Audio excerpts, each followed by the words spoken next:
Y qué bendición estar con ustedes, hermanos, ya en esta noche de este miércoles y poder compartir con ustedes esta reflexión que vamos teniendo sobre la lectura de los Hechos de los Apóstoles.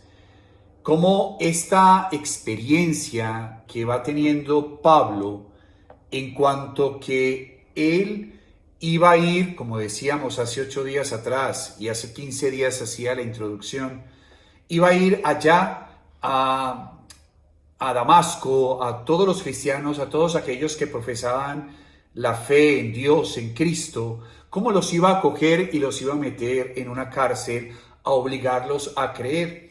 Cómo se encuentra en ese camino con el Señor y cómo el Señor se le presenta y le dice, yo soy el que tú persigues. Y cuando uno va entendiendo eso en la lógica mental, uno va pensando que la persecución de Pablo era simplemente a los cristianos. Pero yo siento que en lo más profundo del ser, lo que Pablo no quería era aceptar lo que verdaderamente ellos estaban haciendo. No es más sino ver la muerte de Esteban, cómo Pablo la aprobaba, pero en el fondo del corazón le quedaba la sensación de que algo no estaba bien en todo lo que estaba viendo. Porque en vez de Esteban gritar y maldecir, como generalmente se acostumbraba, Esteban le dice en público a todos, Señor, perdónalos, porque no saben lo que hacen. Lo que mismo que dijo Jesús en la cruz, yo creo que eso le impactó realmente a Pablo. Y tal vez una de las cosas que uno tiene que darse cuenta es que Dios va acomodando el terreno de tal manera que cuando ya aparece Él, ya viene abonado por muchas cosas, entre ellos, en el caso de Pablo, la muerte de Esteban, que fue esa sangre de Él, la que le dejó algo en el corazón, algo que Él no quería aceptar. Por eso la reacción violenta de Pablo en la persecución es simplemente esa ganas como de acabar esa cosa que hay en el corazón, como si la sangre de Esteban si lo hubiera metido en su corazón, como la actitud de Esteban, la manera como Esteban estaba haciendo las cosas, se quedó tan metido en su corazón que la rabia que él tenía era sacando esos recuerdos, sacando eso que lo estaba molestando dentro de sí mismo, porque una de las cosas más hermosas en la vida espiritual, hermanos, es el testimonio. Yo creo que lo más maravilloso que un ser humano puede vivir en vida, el testimonio de encontrarse en el camino de la vida, con personas que se abren a la experiencia de Dios, con personas que son felices, no por lo que tienen solamente, sino por eso que hay en el fondo del corazón. Eso impacta de tal manera que de alguna manera los seres humanos, los que estamos alrededor de una persona que cuenta un testimonio real de la misericordia y el amor de Dios, nos deja cuestionados. A veces la reacción interior del ser humano es ir en contra de eso que lo dejó ahí marcado, de esa sensación que hay ahí en el corazón, y de alguna manera muchas veces los seres humanos reaccionamos para ir en contra, como para sacar eso que lo dejó conmovido, porque a uno cuando le gusta manejar su vida y controlarla y cuadricularla y acomodarla en la manera como uno piensa, mis queridos amigos, que uno llegue en el caso de Pablo a una muerte normal, porque Esteban era uno más de los que estaban matando. Cuando esto llegó a su corazón, eso lo conmovió tanto, que de alguna manera él lo que hacía era tratar de sacar eso. Pero resulta que cuando el Señor se le presenta a Pablo en el camino a Damasco, que eso es una cosa maravillosa, el Señor le está diciendo, oiga, ¿por qué está peleando con lo que hay dentro de ti? Yo estoy dentro de ti. Con Esteban, que dio un testimonio real, es eso que hay en el corazón de Saulo, que quiere sacarlo. Y él piensa que sacarlo es matándolos a todos, pero ya había quedado la semilla allá adentro. La semilla que nadie veía, la semilla que era invisible a los ojos, pero que era visible a los ojos de Dios. Por eso una de las cosas más maravillosas es que cuando uno ora por alguien, o cuando uno se va encontrando con alguien, uno piensa que la otra persona no quiere saber absolutamente nada de lo que significa el camino del amor. Uno no se ha dado cuenta que una palabra, un testimonio, un Dios te bendiga, una predicación o simplemente una acción de la vida va generando en esa persona una experiencia real, y algo están haciendo en ese ser humano. Que reaccione con violencia tratando de sacarlo no significa que tarde que temprano el Señor se le va a aparecer ya a él mismo a decirle, mire, lo que hay dentro de ti es lo que tú me estás persiguiendo. Una de las preguntas que a veces uno surge, y más en este camino de retiros espirituales, que esta pandemia, como de alguna manera decía un sacerdote católico aquí en la ciudad de Medellín, es un retiro espiritual obligatorio que nos metió a todos los seres humanos nos metieron en un retiro espiritual, quiera o no lo quiera, es un retiro. Y una de las cosas que uno pretende en un retiro espiritual es preguntarse a sí mismo, oiga, ¿yo a quién estoy persiguiendo? ¿De qué estoy huyendo? ¿Yo de qué estoy huyendo en mi vida? ¿Qué es lo que no soy capaz de aceptar? ¿Qué es lo que mi mente trata de evadir? ¿Qué son las cosas que yo estoy tratando de no aceptar, de no dar una aceptación real? ¿Cuáles son las cosas que yo estoy negándome en mi vida? Y tenga la seguridad que todas las cosas transcurren en una sola cosa. Y es que no podemos ser felices sin contar con Dios. Es imposible ser felices sin contar con Dios. Y una de las cosas que más nos cuesta entender es que cuando uno voltea hacia adentro a mirar cuál es la imagen que yo tengo de Dios en mi vida, puede ser la misma imagen que tenía Saulo, un Dios castigador, un Dios que tiene que cumplir la ley, un Dios que tiene que hacer sacrificios para que lo agrade, un Dios que se revela a través del sumo sacerdote, un Dios que es a través de la norma.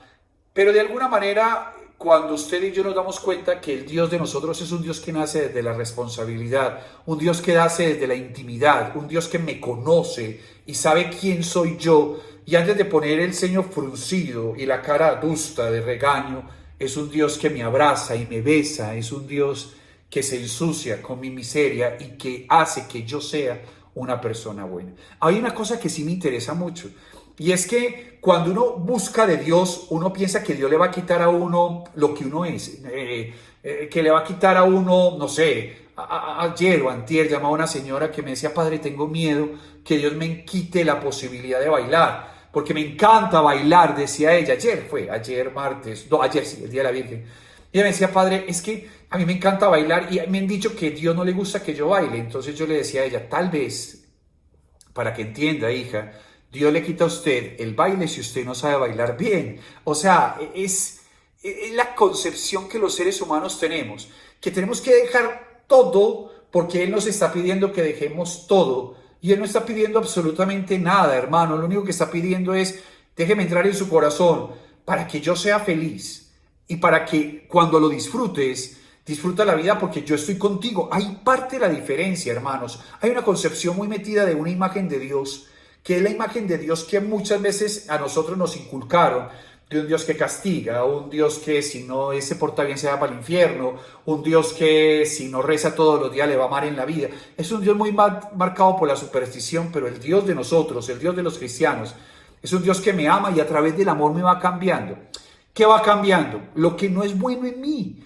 Y tenga la seguridad que los seres humanos pensamos que es más fácil dejar de bailar, o dejar de ver, de leer o de ver estrellas, como me decía un muchacho que le encanta la astronomía y que sabe todo lo de los planetas, y me decía, padre, pero es que yo le entrego a Dios y le digo, Señor, y yo siento como que, no, es que el Señor le está pidiendo esto, no le está pidiendo nada, está pidiendo que es más fácil para usted y para mí dejar de bailar, dejar de ver estrellas, dejar de leer o dejar de hacer ejercicio, que sentarnos a pensar por qué nuestro corazón todavía tiene odio, por qué en nuestro corazón tenemos secuestradas tantas personas en mi vida, por qué en mi corazón el secuestro de tantos que no he podido soltar, porque no soy capaz de cambiar ciertos hábitos que me están haciendo daño, porque no soy capaz de cambiar ciertas cosas que no me llevan a nada. Y es ahí donde uno tiene que pensar que el problema no está fuera de nosotros, queridos amigos, el problema es dentro de nosotros.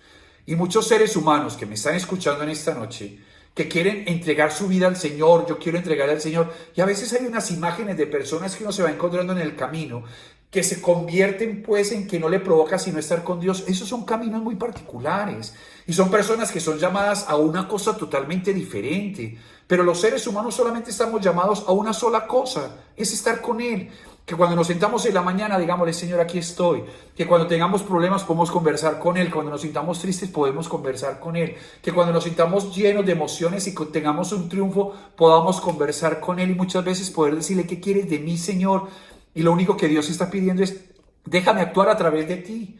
Déjame que a través de ti yo pueda ayudarle a alguien. Déjame que yo pueda decirle a una persona, Dios te bendiga. Y sobre todo, hermanos, crea lo que es una de las cosas más maravillosas de lo que significa estar con Dios, realmente con Dios. No que yo tenga una camándula diferente o que yo me ponga, no sé, otra camándula o que yo tenga una imagen diferente.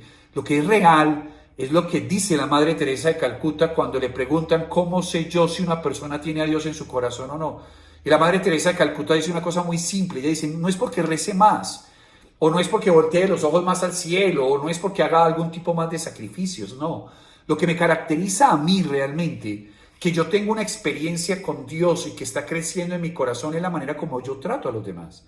Es la manera como yo hablo con los otros, es la manera como yo soy capaz de abrazar al otro, yo soy la manera como soy capaz de perdonar al otro y soy capaz de hacer sentir bien al otro, hermanos. Mire, una de las cosas más complejas del ser humano es que uno piensa que puede llegar como Pablo, como Saulo, a tener el poder de mandar, de lastimar, de hacer daño porque viene de parte de Dios. No, hermanos. El verdadero cristiano es el que sabe amar al otro, perdonar al otro y tratar con amor al otro. Porque una de las cosas más hermosas, hermanos, no consiste en que yo hoy me levante a las 3 de la mañana a rezar el rosario y siga, no sé, hablando mal del otro, chismografiando del otro, destruyéndole la vida al otro, metiéndome en la vida del otro, metiéndome donde nadie me está invitando, o simplemente porque decía el Papa Francisco el domingo, y yo lo creo profundamente, y es que el virus más grande que hay en la humanidad, o puede haber en un cristiano normal, es que se meta en la vida de los demás, chismografía, hermanos. Y créalo que la palabra es muy clara, traten a los demás como quieran que lo traten a uno. Si uno se pone en la tarea de mirar que el problema de Saulo es que él se sentía poderoso porque venía de parte de Dios y podía destrozarle la vida al que sea, esa persona no tenía a Dios en su corazón por más que rece o por más que ayude en una iglesia o por más que sea ministro o por más que tenga un grupo pastoral en su lado, inclusive por más que lleve la comunidad a los enfermos. El problema de la vida religiosa, de la vida espiritual, no consiste en lo que yo trato, en lo que yo digo de parte de Dios, en lo que yo trato a los demás. Por eso una de las cosas más maravillosas es que nos piden a los cristianos que tratemos a los demás con amor. Por eso Esteban podría haber llamado a que cayeran rayos y centellas y poder acabar con todos. Cuando los discípulos le dijeron eso, el Señor dijo, chito, eso no es verdad, eso no es parte de mí. Amemos, perdonemos y agradezcamos y seamos capaces de tener un corazón diferente, hermanos. Porque mire, la vida es el sacerdote, el padre, yo que soy sacerdote. Yo me puse un busito porque está haciendo frío aquí en Medellín, pero cuando uno se mete en este camino de fe, uno es para tratar bien a las personas, hermanos. Es simple, llanamente, no hay más que hacer. Yo puedo celebrar 10 misas hoy, hermanos, pero si yo trato mal a las demás, eso me terminó siendo una función. Es simplemente un trabajo que yo estoy haciendo, colóquelo, no amor. Es un trabajo que Dios utiliza, pero mi vida no se impermeabiliza. Yo puedo ser un buen creyente, puedo ser un buen ateo creyendo en otras cosas menos en Dios, de verdaderamente el Dios que es capaz de transformar mi corazón. Entonces, cuando uno trata bien a los demás, hermanos, que eso es una clave de la vida espiritual, porque la Santa Madre Teresa de Jesús dice, oiga, si yo soy enamorado de Dios, yo trato con amor a los demás. Es más, corrijo con amor, amo con amor, vivo con amor, no hago sentir mal a nadie, no intimido. Mire, una de las cosas más complicadas en la vida es lo que estaba pasando con Saulo.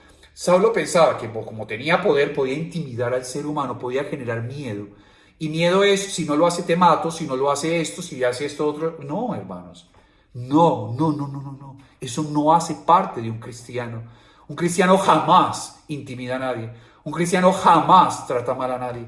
Un cristiano jamás, en ningún momento de la vida, trata mal a un ser humano. El cristiano jamás mete miedo en el corazón de nadie. Nosotros estamos llamados a través de la presencia y la misericordia de Dios a ser generadores de amor. ¿Qué significa eso? Tratemos a los demás con amor. Seamos generosos con los demás. Por eso dice la palabra de Dios, oiga, si le piden un buzo, lleve el buzo. Es decir, no es solamente el buzo, sino que, oiga, sea lo suficientemente generoso para demostrar que la vida no la manejamos simplemente como la manejaríamos en una competitividad, ser los mejores, yo soy el... No. Es la capacidad que yo tengo de amar, es la capacidad que yo tengo de que también el otro esté bien. Es la capacidad donde yo no necesito obligar o intimidar a nadie, hermanos. Yo no necesito que el otro se sienta menor que yo porque estoy viviendo una experiencia de Dios, o porque tengo un servicio, o porque tengo una función, o porque tengo una empresa, o porque tengo una familia, o porque yo soy el que mando. No, mis hermanos. Una de las cosas que Saulo se equivocó, por eso la estrella de Saulo, perdón, es que eso que le estaba molestando adentro, eso que le estaba dando vueltas en su corazón con la sangre de Esteban, que Esteban fácilmente podría haber dicho, los maldigo, que le caigan. No, Esteban guardó silencio. Mire, lo voy a leer inclusive, para que no nos perdamos. Mientras le apedrearon, Esteban hacía esta invocación: Señor, recibe mi espíritu. Después dobló las rodillas y dijo con fuerte voz: Señor, no le tengas en cuenta este pecado. Oiga, cuando actúa de esa manera, un hombre como Saulo, acostumbrado al poder, acostumbrado a muchas cosas, acostumbrado que tenía la razón, tenía la verdad absoluta, este hombre que está siendo lapidado porque se lo merecía según Pablo, lo único que tiene es arrodillarse diciéndole: Señor, no le tengas en cuenta los pecados. Mire la actitud. O sea, uno puede hablar muy bonito de Dios, hermanos, y uno puede sacar de Santa Teresa, de San Juan de la Cruz, de Santa Teresita y de descrestar. Pero una de las cosas que más importa en la vida es cómo yo trate a los demás. Cómo yo hago sentir a los demás. Y no lo hago sentir intimidando, porque Saulo lo estaba haciendo, llevaba cartas. Mire, es que lo leí hace 8 días. Se presentó al sumo sacerdote y le pidió cartas para las sinagogas de Damasco, para que si encontraba, ese sí es complejo, algún seguidor del camino, hombres o mujeres, los pudiera llevar atados a Jerusalén. Tipo ya estaba tirado a decir: oiga, o creen a las buenas o creen a las malas. Una de las cosas que uno tiene que evitar en la vida y alejarse completamente de cualquier ser humano que maneje en su estructura mental lo que manejaba Saulo. Saulo es o creen o creen, es la intimidación, es el miedo, es todo lo que se genera a través del miedo, es hacer sentir mal a alguien porque yo tengo el poder, yo tengo las cartas, yo los voy a matar a todos. ¿Saben por qué? Porque ese tipo de personas tarde que temprano se meten en una estrellada en la vida. Tarde que temprano, los seres humanos que manejan intimidación, miedo, son seres humanos que algún día en la vida se van a pegar unas estrelladas. ¿Estrelladas por qué? Porque los seres humanos los estamos manejando por miedos. Los seres humanos, mire, hace unos días aquí en Medellín hablaba una niña encargada un poco de la parte de la salud y de todo lo que está pasando con esto del COVID-19. Y estaba hablando algo que me parecía muy bonito. Ella decía: oiga, si yo soy responsable de mi vida, yo tengo que saber manejar lo que está pasando en una sociedad marcada por un virus. Ella dice: para mí es mucho más fácil decirle a ustedes: cerremos otra vez Medellín. A las malas, todos otra vez para la casa, cerremos. Pero oiga, ¿y por qué nos vamos a contaminar? Oiga, ¿por qué yo no me pongo en la tarea de pensar que soy yo el que tengo que decidir cómo tengo que manejar mi vida? No a través del miedo de un virus, sino bajo mi responsabilidad de lavarme las manos, de ponerme tapabocas, de lavarme todo, la máscara si es necesario. O sea, cuando uno lo educan en la responsabilidad, uno no tiene que vivir de la intimidación. Cuando uno lo vive de la intimidación, es lo que yo intimido al otro y le digo: si usted no se porta bien, se va para el infierno. Si usted no cree en Dios, no le va a ir bien en la vida. Y eso no es justo. Eso ya no juega en la mente del ser humano. Además, en una sociedad, hermanos, donde cada día más uno se da cuenta que el problema social es un problema de valores, un problema donde yo tengo que aprender a ser responsable y aprender a generar honestidad, coherencia en mi vida. A mí me intimidan, hermano, a mí no me cuadra porque ya estamos muy regañados en todas las partes de la sociedad, nos regañan en todos los lugares y lo que menos interesa a uno es que tengamos ese Saulo en el corazón tratando de regañar y obligar a la gente a hacer las cosas. Si usted es de los que manejan la intimidación y el miedo, es bueno que entere que tarde que temprano le va a pasar lo de Pablo, que se va a caer del caballo, que le va a meter un guarapazo a la vida, porque uno lo único que hace en la vida es manejar la vida espiritual a través del amor, la misericordia, el perdón, entender al otro. Mire, hay una carta que se lee a nosotros, la carta de Ogneto, que es una carta de los padres de la iglesia por allá hace muchos años, que escribe una cosa que me parece muy bonita para esto. ¿Qué se diferencian los cristianos de los no cristianos? Y el tipo dice: nada. O sea, se visten iguales, comen iguales, viven iguales, están en una sociedad igual, trabajan igual, pero lo que diferencia realmente es la manera como ese ser humano trata al otro, como ese ser humano trata a la otra persona, como ese ser humano es capaz de en medio de todo el mundo a decir guerra, venganza, es capaz de perdonar. Ese ser humano que dice te odio es capaz de amar. Ese ser humano que dice no te es capaz de soltar. O sea, cuando uno empieza a vivir una vida espiritual sana, uno se da cuenta que el crecimiento espiritual no consiste en que uno voltee más los ojos allá o que hable más bonito porque sea en un grupo pastoral y se crea pues y la Biblia se la sabe de memoria. No, hermanos, uno trate bien a los demás y nos daremos cuenta que ahí está, precisamente en ese momento está uno creciendo espiritualmente. Saulo se cae, el Señor lo tumba porque lo persigue, es eso que hay aquí en el corazón de Saulo, que lo intimida, que lo molesta, que no lo deja en paz, y es ver al pobre Esteban, que fácilmente podría simplemente decir, los odio, Señor, no les tengas en cuenta, eso se los perdonó antes de morir. Saulo se queda mirando y dice, este Señor es raro, o sea, esto no es justo, esto no es posible, esto no es lo que dice la religión, esto no es lo que dicen. ¿Será que nos equivocamos? Poner una duda en el corazón de una persona que tiene tantas certezas es lo que hace que Dios vaya abriendo un camino. Y el día menos pensado llega a la presencia de Dios y lo tumba. Lo tumba porque uno en la vida, mis hermanos, sea como sea, termina encontrándose con Dios cara a cara. Eso es lo más bello de este camino de fe. Y yo sé que a veces, como le decía al inicio, a veces uno no se quiere encontrar con Dios porque nos vendía una imagen de Dios que no es cierta, hermanos.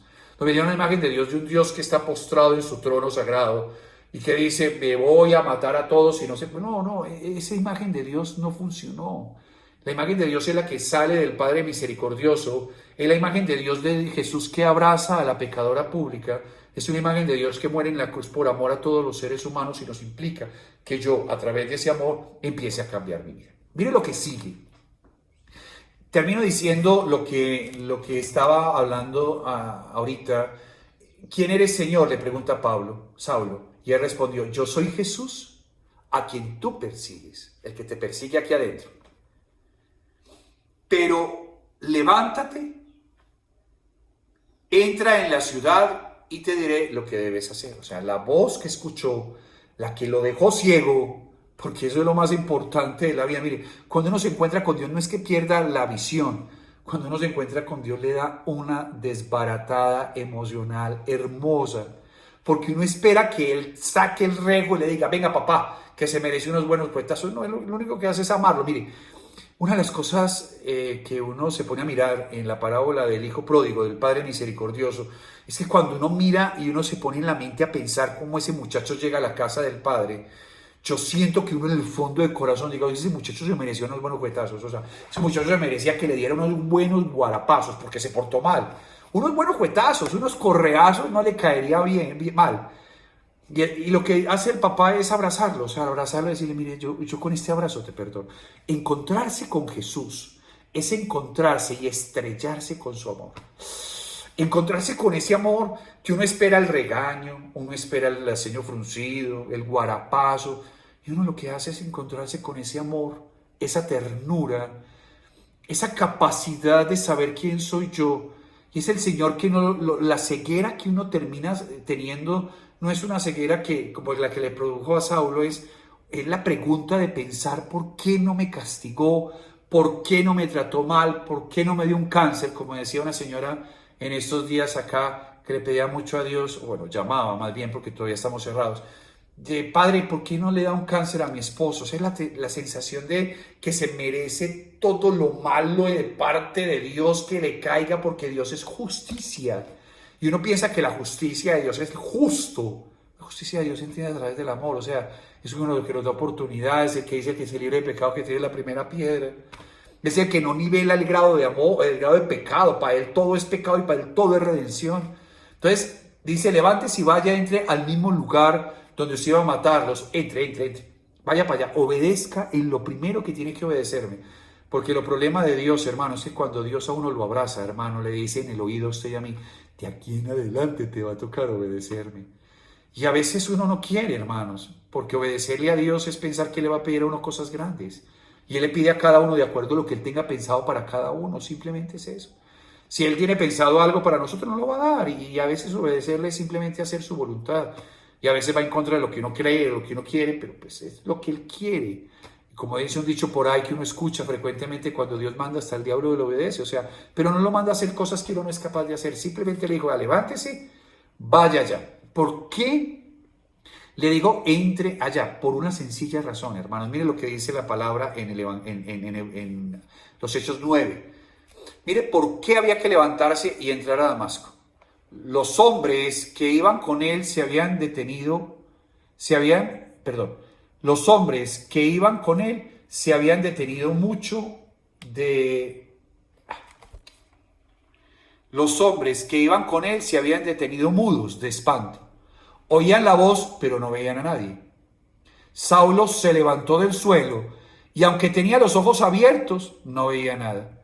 Le llevaron de la mano y le hicieron entrar en Damasco. Ja. Mire, parece insignificante eso, pero si uno se mete en la concepción y en la psicología de Saulo, era un hombre que necesitaba la ayuda de nadie, hermanos. Era un hombre autónomo en sus cosas, capaz de hacer todo lo que quería hacer. O sea, cuando la primera tumbada, que cuando él se levantó queda ciego, que no es la ceguera solamente de los ojos, es la ceguera de no entender lo que está pasando. Y es ahí que cuando el Señor dice, levántate y váyase para Damasco, él pensaba que podía hacer lo mismo, montar a caballo, como salió de Jerusalén. Y estaba tan ciego, tan confundido de lo que le había pasado, que lo tocó la primera acto de humildad, llevarlo de la mano porque no podía ver y tenía que entrar allá a Damasco cogido de la mano de alguien. ¿Se pueden imaginar un hombre tan prepotente, tan lleno de intimidación, que esa parte es... Mire, si algo le creo yo en mi corazón a ustedes, hermanos, bien lo dice la Madre Teresa, la cosa no está en rezar mucho, sino en amar mucho. Todo lo que yo hago me tiene que llevar a ser una persona diferente. Pero si usted conoce a alguien que en este camino de fe se cree que es capaz de intimidar, a meter miedo, no le crea, así hable bonito de Dios. No le crea, le doy la autorización. Así como el Señor le dice a Pablo, levántese, yo le digo, no le crea. Y cuando le pregunte por qué no le cree, usted dice, mire, porque es que Dios a uno lo ama y a uno lo trata con amor, porque el único que podría tirarnos una piedra es Él. Por eso uno no puede intimidar ni a sus empleados, ni a la gente que está por debajo de uno. Uno no puede intimidar a la gente que le sirve. Si está en un grupo parroquial, uno no puede intimidar a las personas más sencillas. Porque eso precisamente eso es lo que nos enseña. En la vida uno puede intimidar y meter miedo a nadie, hermanos. En una relación uno no puede intimidar a nadie. En la intimidación no hace parte del amor. Yo no puedo decirle a alguien, voy a meterte miedo en el corazón. Es que si usted no me ama, la dejo. Que se vaya muy bien. O sea, uno no puede amenazar a nadie, hermanos. Jamás lo haga. Jamás. Jamás, porque el Señor le dice a Saula, levántate y vaya. Saulo hubiera podido decir, no, me quiero quedar aquí. Y que nada, no va a pagar nada. Entonces el Señor dice, bueno, nada, entonces te vas a quedar ciego el resto de la vida. No, eso no funciona, Dios no funciona así. O sea, el Señor le dice, mire, yo le tengo un camino, pero usted es el que tiene que decidirlo. Le estoy diciendo, levántate y entra a Damasco, que te tengo un superproyecto. Pero nunca lo va a obligar. Él nunca le va a decir, vea, si no entra va a quedar ciego el resto de la vida. No, por no quedar ciego entra. No, Dios no obliga así no funciona Dios en el corazón. Eso nos lo vendieron hace muchos años, hermanos. Y yo sé que usted y yo tenemos un rayón en la cabeza donde nos metieron a un Dios así. Un Dios que intimidaba, un Dios que amenazaba, un Dios que generaba miedo. Y ese Dios que terminó haciendo, pues un Dios que uno se alejó, un Dios que uno no quería creer en él, porque uno sabía que es que con la intimidación y el miedo y la amenaza no funciona el ser humano. Nadie te funciona si usted crea profundamente en Dios. Por eso, cuando Pablo estaba tirado ahí, que lo vieron todo el mundo ahí tirado, que escucharon la voz y no vieron a nadie, Pablo estaba tirado en el suelo, o sea, seguramente se cayó del caballo. Y el Señor le dice, mira Pablo, quiero contarte algo, te voy a proponer algo, levántate y entra a Jerusalén. Él no le dijo, y si no entra, entonces va a quedar ciego, va a caerle el caballo encima. No, eso no funciona. Dios jamás va a violentar mi libertad. Él me respeta. Entonces, en ese caso, Pablo decide tomar esa decisión. O lo hace o no lo hace. O lo hace es, me voy, o no lo hace. ¿Qué va a pasar si no lo hace? No va a pagar nada. Pues lo van a llevar cargado allá y va a seguir haciendo las cosas. Pero cuando uno tiene el toque de Dios, lo más rico es que la libertad, uno va a sentir en su corazón que algo no hizo bien. Y lo que no hizo bien es que hubiera pasado si le hubiera obedecido a Dios. Una de las cosas que uno tiene que tener claros en esta vida, hermanos, es que Dios nunca me violenta. Nunca, jamás. Él nunca me amenaza. Él nunca me dice, oiga, si no lo hace. No. Él respeta mi libertad. Pero cada vez que yo tomo una decisión sin contar con Dios, tengo que asumir las responsabilidades de mi decisión. Si las decisiones son de Dios, el que asume las responsabilidades es Él, las consecuencias es Él, es la diferencia. La diferencia es que Él me dice, mire, aquí tiene, ¿Lo haces o no lo haces? Si no lo haces, es tu decisión, yo te voy a acompañar siempre, porque jamás me va a abandonar. Esa es una parte más bella. Nos dieron a un Dios que si yo no hacía la voluntad se alejaba, para que uno se pegara a las estrellas de la vida, no. Él jamás me puede abandonar en la vida. Él sigue acompañándome, Él está conmigo siempre. Él me ayuda y así no sea su voluntad, Él nunca me va a dejar perder. Es más, me protege, me cuida. Si yo lo hago, hermanos, lo hago es sabiendo que las decisiones que yo tomo sin contar con Dios, las consecuencias, las tengo que asumir yo. Bien o mal, las tengo que asumir. Si yo obedezco a Dios, tan sencillo como oiga, entre y le hago caso a Dios, las consecuencias las maneja Él. Y siempre serán consecuencias de Dios. Nadie debe intimidarte, nadie. Nadie tiene que amenazarte más en este camino de fe. Nadie tiene que obligarte a hacer algo porque tienes que hacerlo. Nadie tiene que generar miedo en tu vida porque si no lo haces te vas a condenar. Ese mensaje no es de Jesús. Ese tipo de mensajes son de personas ateas. Así tenga camándulas, así vayan a la iglesia o así celebre o así manejen una diócesis, una arquidiócesis, una iglesia, lo que sea. El Papa Francisco es muy claro. Uno en esta vida solamente necesita creer en Dios. Y Él se va encargando de las cosas, pero jamás Dios me va a obligar a creerle a Él, no. Él siempre me está buscando, siempre me está buscando. Si usted conoce a algún pastor, algún sacerdote que maneje esas tres cosas, la intimidación, la amenaza y el miedo, aléjese, dígale, vea padre, no, ahí pone no va. Yo no vengo aquí para que me griten, ni vengo aquí para que me amenacen, ni vengo aquí para que me dé miedo, no. Busque, y ese padre algún día va a estrellarse como Saulo, a darse cuenta que por ahí no va el camino. Busque quien lo pueda abrazar y decirle, te caíste, venga, yo te ayudo a levantarte, vámonos para adelante, venga, ayudémonos a crecer juntos. No es más sino entender al ser humano y saber que en el camino de santidad es un camino que uno no va derecho así, sino así, hacia arriba, de la mano de Dios y de la Virgen. Feliz noche, nos vemos dentro de 8 días. Muchas gracias.